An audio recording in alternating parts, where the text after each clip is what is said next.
Bonsoir à toutes et bonsoir à tous. À chaque âge, son lot de mots redoutés. Quand on a 5 ans et qu'on est haut comme 3 bouts de cul, le vocabulaire qui fait peur est souvent d'ordre culinaire.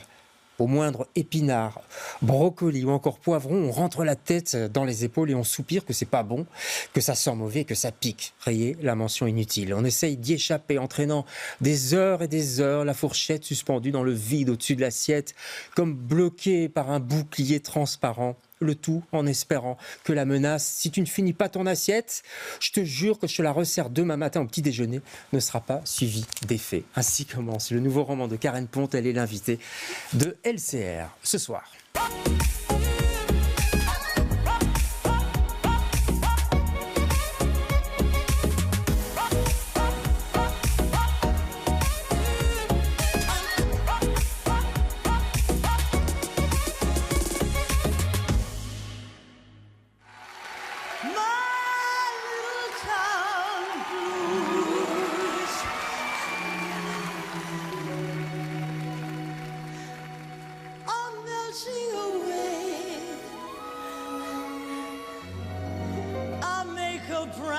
Start of it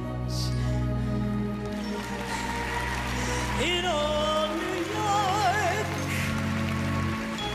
If I can make it there, I'd make it anywhere.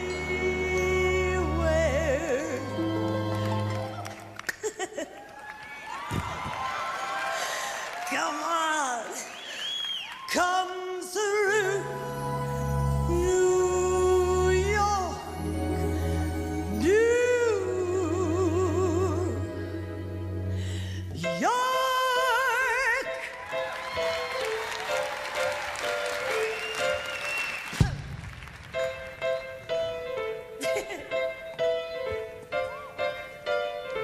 Start spreading the news.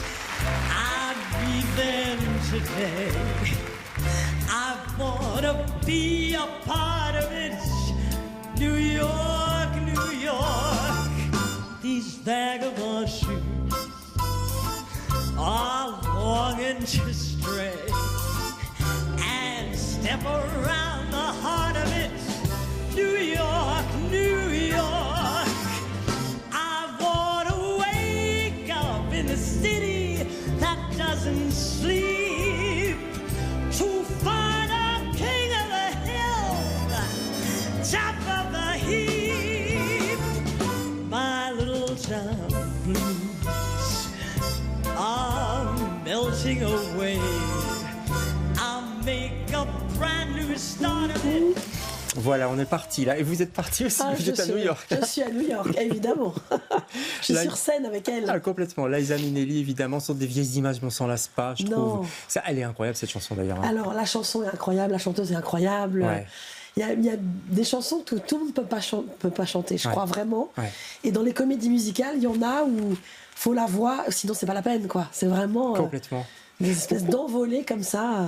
Pourquoi vous aimez à ce point, parce que vous en parlez dans votre livre, mais on sent que vous adorez. Vous aimez cette ville, New York, oui. Vous aimez Broadway, vous aimez tout ça, pourquoi ? Qu'est-ce qui vous fascine ? J'avoue, je ne saurais pas expliquer. Je crois que j'étais amoureuse de New York avant d'y aller. Ah ouais ? Et j'y suis allée une fois et j'ai eu du mal à m'en remettre à mon retour. Vraiment, j'ai fait un New York blues pendant... Ah ouais, c'est vrai ? Oui, cette ville, il y a une énergie, il y a quelque chose qui ressemble à nulle part ailleurs. On a l'impression d'être dans un film tout le temps. C'est à la fois grandiose et en même temps hyper romantique. Je sais pas, il y a un truc dans cette ville, quoi. Ouais. Qui est, ouais. Et c'est le rêve de beaucoup de gens et c'est le rêve de vos 2 héroïnes. En tout cas, une des 2, principalement, qui va emmener l'autre. Oui. C'est Ginger. Exactement. C'est elle qui parle, parce que c'est un roman à 2 voix, c'est elle qui parle dans l'extrait que j'ai lu. Ginger, c'est une fonceuse. Le problème, c'est que elle a il y a une récidive. Oui, c'est ça, une donc rechute. Elle était malade, elle a une rechute. Exactement. Alors, elle va encaisser le coup, évidemment. Hein, on est en France, elle va encaisser le coup, et puis après, elle va rebondir. Oui.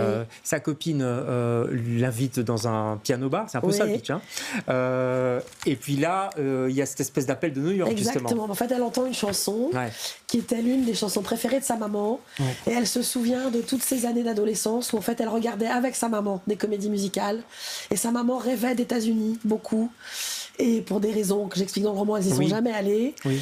Et elle se souvient qu'à l'âge de 15 ans, elle avait enregistré un casting pour chanter à Broadway. C'est ça. Quand elle rentre chez elle fébrile, elle retrouve ça et elle regarde. Et là, en fait, elle se dit, pour le temps qui me reste, en fait, je vais faire ça, quoi. Ouais, pour le temps qui me reste. Donc c'est à la fois tragique parce que c'est dur ce qui se passe. Il faut lire tout le livre pour voir comment tout ça va se dénouer.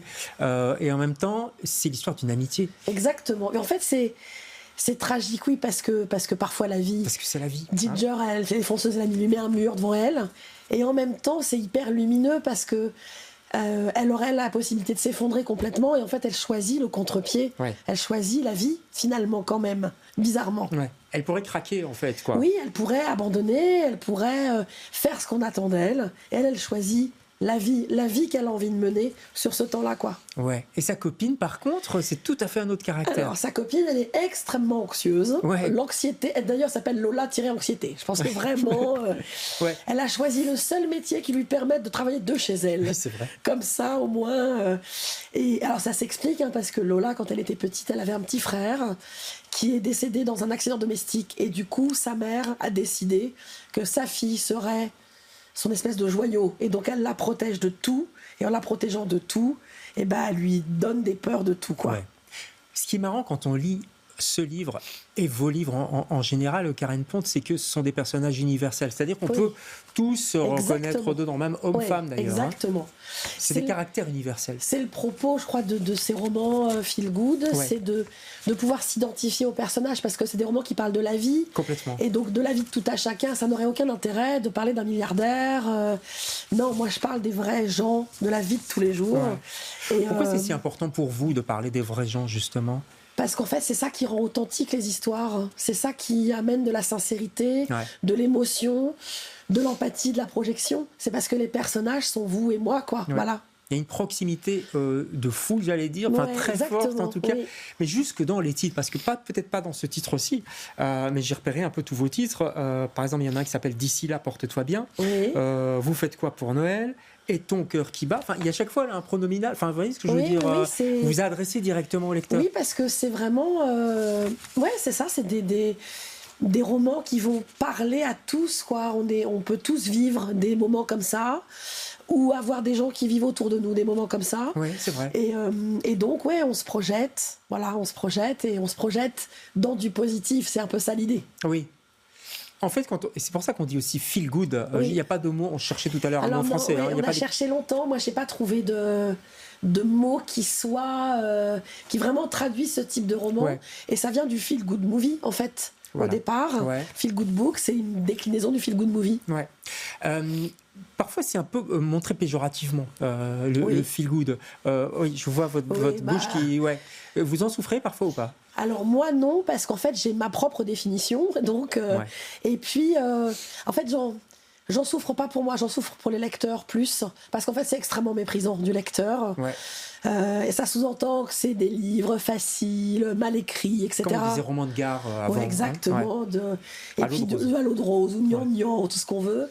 Et en fait, ça laisse entendre au lecteur qu'il y a la vraie littérature qu'il ne lit pas et qu'il y a cette littérature-là qu'il ne devrait pas lire. Ouais. Et ça m'agace. Parce que moi, je trouve que le lecteur, il lit bien ce qu'il veut, qu'il y a des livres pour tout le monde et que c'est de la littérature comme une autre. Bien sûr. Maintenant, il y a la romance aussi. Pour les jeunes, c'est encore autre chose. Puis ça ramène des gens en librairie et c'est très bien, en fait. Ouais. Moi, je trouve ça chouette. Donc, ça m'attriste pour les lecteurs. Je trouve ça un peu condescendant. La plupart des gens qui critiquent n'ont pas lu une seule ligne. Bon, bien sûr. Vous les connaissez, vos lecteurs et vos lectrices ? Oui, je les connais bien, Je les connais bien. Vous faites beaucoup de rencontres, hein ? Je les croise souvent, j'échange avec eux. Là encore, parce que le genre s'y prête, en fait. Ça crée une proximité, je crois vraiment, entre les lecteurs et moi. Ce roman-là, je ne compte plus les témoignages que je reçois de gens qui ont été malades ou qui me disent « Mais si je dois récidiver, je veux faire comme Ginger, en fait. » Il y a un vrai truc, quoi. Ouais.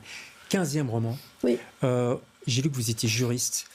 diplômée de l'université Jules Verne à Amiens. Exactement. Je le cite parce que c'est pas loin de la ville de votre président et de la première dame de France d'ailleurs.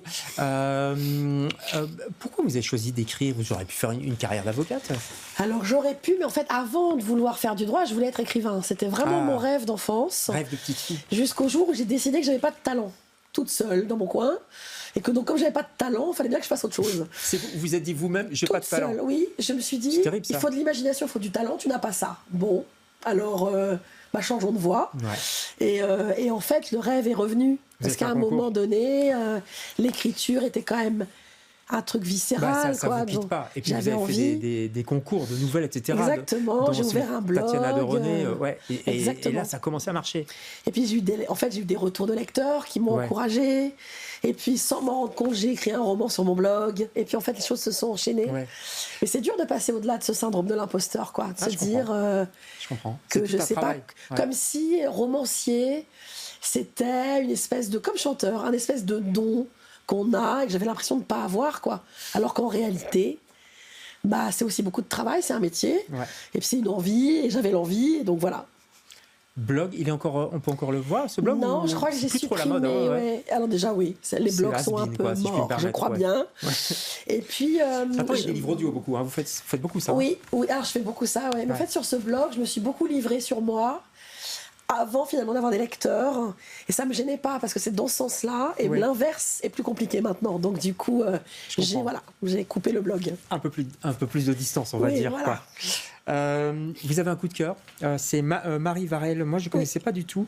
C'est une autrice française. Voilà, pourquoi ce coup de cœur? Alors parce que déjà elle a beaucoup de talent, déjà. La dernière allumette. Et puis la dernière allumette, je trouve, alors déjà le thème est un thème de société évidemment, puisque ça parle des violences conjugales, mais ça parle des violences conjugales sous l'angle des enfants, et c'est assez peu mentionné ça en fait. On voit souvent, il y a beaucoup de livres sur les violences conjugales, c'est mère, enfin la femme et l'homme, et là en fait c'est quelles répercussions pour les enfants et comment les enfants qui ont grandi dans un milieu violent grandissent avec ça, avec cette statistique qui est terrible que rappelle Marie, que 2 enfants sur 3 ayant grandi dans ces violences-là soit deviennent violents, soit deviennent victimes de violences. La dernière allumette, on ira voir ce livre, on lira le vôtre aussi, Karine Ponce au Fleuve, je ne crois pas que je l'ai dit encore, l'édition du Fleuve. Tout à fait. Sur scène, l'incroyable histoire de Ginger, j'allais dire Ginger et Fred, c'est pas loin évidemment. Si vous voulez aller à New York. Ginger et Lola, embarquement pour New York avec Karine. Merci beaucoup Karine d'être passée chez nous. Beaucoup. Bonne continuation, nous on se retrouve demain avec d'autres invités. Bonsoir.